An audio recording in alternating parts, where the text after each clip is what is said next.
Hi guys, welcome to my YouTube channel. I am Ola's Pal. I'm sorry, I'm so excited. Like, I made my hair myself. What? So I'm gonna be showing you how I achieved this passion twist. Very easy, very easy peasy, very easy for you to achieve, something you can do yourself so far you know the tricks. I mean, it's not perfect because this is my first time, but at least I'm proud of my work, man. I look pretty, so I'm proud of my work. So yeah, I'm gonna be taking you through how I achieved it. Easy. If that sounds like something you're interested in, then stay tuned. Don't forget to like, subscribe, and share this video.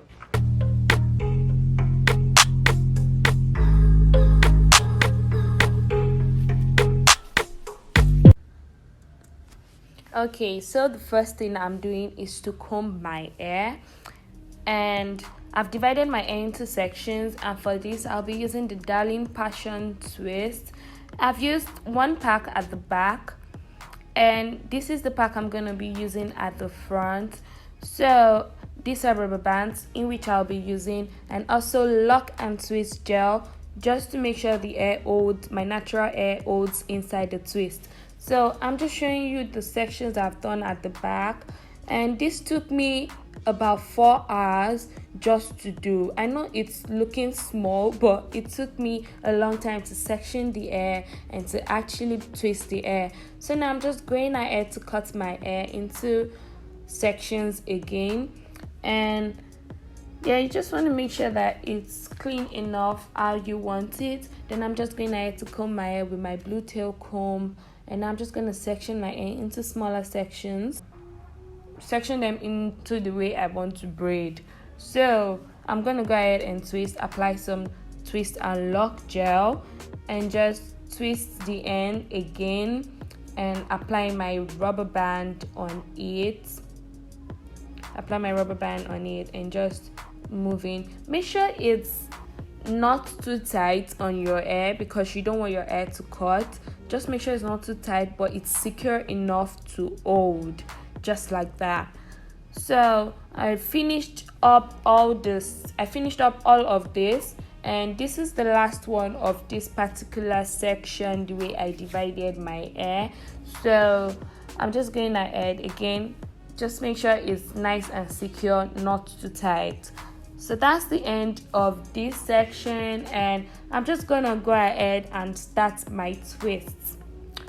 So for this, I picked 2 strands because for me, I've been using 2 strands all along because I just felt like one strand was too small. So you just want to go ahead and rough it up. You want to rough up the 2 strands so like they look like normal braiding hair. So I'm just going ahead to rough them up right before. You can see the difference between the two sides. So you just want it looking like the left side. So moving on, now I'm just gonna go ahead and put it on my hair. You want to use your hair as a 3rd strand in which you're going to be using to braid. So I'm just gonna go ahead, put that and braid using my hair as a 3rd strand. I had one particular hair disturbing me. I had a problem always keeping my hair away from what I'm trying to braid, and so I'm just gonna go ahead, apply some lock and twist gel on that so my hair can be secure and just not stand out from the braid. So I'm just gonna go ahead and braid my hair nice and clean. And yeah, you just want to braid a bit before you actually start the twist. And upon starting the twist, you want to divide your hair. Once you have your braids nicely, you want to divide your hair into 2 sections, your natural hair into the 2 sections in which you have the normal twist attachments. So I'm just dividing it into 2. I've divided it into 2, and I'm applying some lock and twist gel, and I'm just gonna go ahead and start to twist. You want to do your twist very nice and clean, and you want to make sure you're twisting in the direction of the hair, because if you're not twisting in the direction of the hair, it's probably not going to come out as nice as you think it's supposed to come out.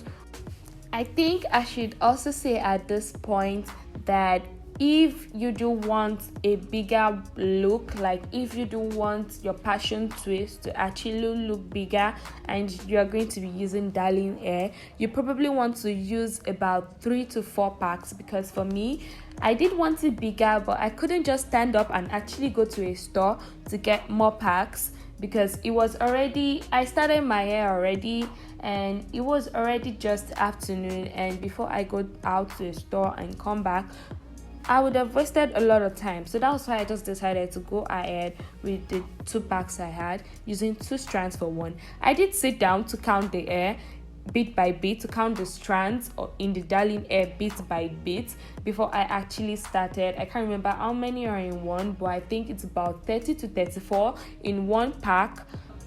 Now I'm just gonna go ahead and measure the hair with the one I've done before, just to see where I want to cut my hair. So I'm gonna go ahead and put rubber band where I want to cut my hair, and just make sure the rubber band is tight and secure. This time you can put it as tight as you want, because it's not your natural hair, and you could just cut this anyhow you want. I mean, it's not gonna cut your hair. So I'm just gonna go ahead and measure again and then cut. Make sure I wanted a blunt cut, so it depends on how you want it, because this was inspired by Minimali. I really liked the way ours was short and she had the blunt cut, so I just did the same thing. So now I'm doing another one. We want to go ahead and just put it in. Make sure your hair is the 3rd wheel. I know, make sure your hair is the 3rd strand, and just go ahead and braid the beginning again. And once the braid is nice and done, you go ahead and apply some lock and twist gel and just divide the hair into 2 and put one with each of the twist strands and go ahead and twist. So you can actually do this long if you want, but I just wanted the shorter version because I did feel a little bit more comfortable with that, because I can take that to work. I can survive in Lagos Heat with the shorter one than the long one, because I wasn't sure if I was gonna be able to maintain the longer one the way I'll be able to maintain the shorter one. And the fact that it just wasn't full was just a whole lot more interesting to me. I just liked the way it was big in sections and just, not full. So I'm just gonna go ahead and measure again and just put the rubber band where I want to cut, and then I'm just making sure that's tight and secure, as tight as you want it to be. I mean, it's not your natural hair, so you can make it as tight as you want. So I'm making sure it's as tight as I want, and I'm just gonna go ahead and cut again. So now that I've cut it, make sure you measure before you cut, so because the hair tends to go up a bit. That's the end. And that was how I finished up every single one. So at the time I finished, it was already 12 midnight, about 12:40 in the night, and the next day was a Sunday. I knew I had to finish my hair before going to church, so I had to finish it off camera. And yeah, that's how we have this beautiful, nice hair. And I did notice you can put a ponytail on it, because I did try it one day and try to pack my hair. I packed it into a shuko and it came out nice and beautiful. So that's how we have this beautiful girl you're looking at right now. Thank you so much for watching my video. I hope you enjoyed it. I hope it was easy enough for you to understand. So if you followed this or you tried this out yourself, don't forget to tag me, don't forget to let me know, and I'll see you in my next video. Thank you so much for watching. I love you guys. See you in my next video.